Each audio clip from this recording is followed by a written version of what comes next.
সবাইকে স্বাগত জানাই। এটা ছিল আমার নল সংক্রান্তি দিনের ভিডিও। 19শে অক্টোবর রবিবার, আশ্বিন মাসের শেষ দিনে পালিত হয় নল সংক্রান্তি। সেদিনে ধান গাছকে পুজো করা হয় এবং লক্ষ্মী দেবীর আরাধনা করা হয়। এটি একটি লৌকিক পূজা এবং আমাদের এদিকে 1400 খাওয়ার নিয়ম আছে এবং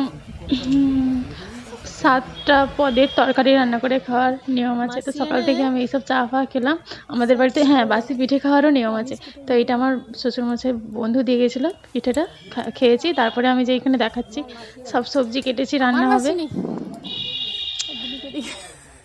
সব প্রস্তুতি নিয়ে এখন আমি রান্না সেরে নিয়েছি। এখানে অনেক কিছু রান্না বান্না আছে।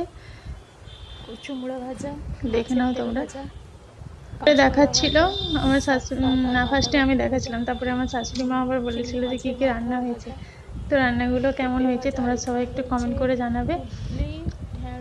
এখানে সব ভাজাগুলো ছিল, দিয়ে এখানে চিংড়ি মাছের লাউ পাতা দিয়ে তরকারি হয়েছিল, বেশ সুন্দর। এটা আমার শাশুড়ি মা হেভি বানায়। দিয়ে এটাই হচ্ছিল কচু দিয়ে মাছ দিয়ে ঝোল, আর এখানে হচ্ছে চালতার চাটনি।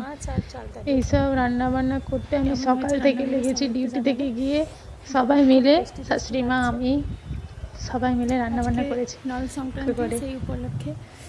সব রান্না গুছাতে আমার এখানে ভারী মজা হয়েছে, খেতেও আনন্দ হয়েছে, রান্না করতেও আনন্দ হয়েছে, ভিডিও বানাতেও আনন্দ হয়েছে। তারপরে আবার আমার বড় যে কলা পাতা ছাড়া খায় না, ওর আবার কলা পাতায় খেতে হেভি লাগে।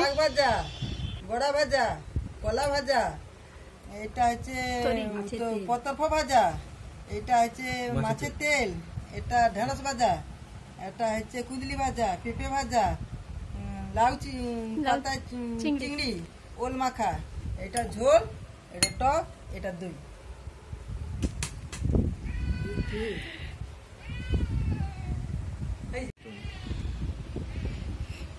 গোপাল ভাঁড় দই। তো আমার শাশুড়ি মা তো বলে দিলেন, শুনলেন। তো সবাইকে অনেক ধন্যবাদ আমার ব্লগটি দেখার জন্য। Thank you.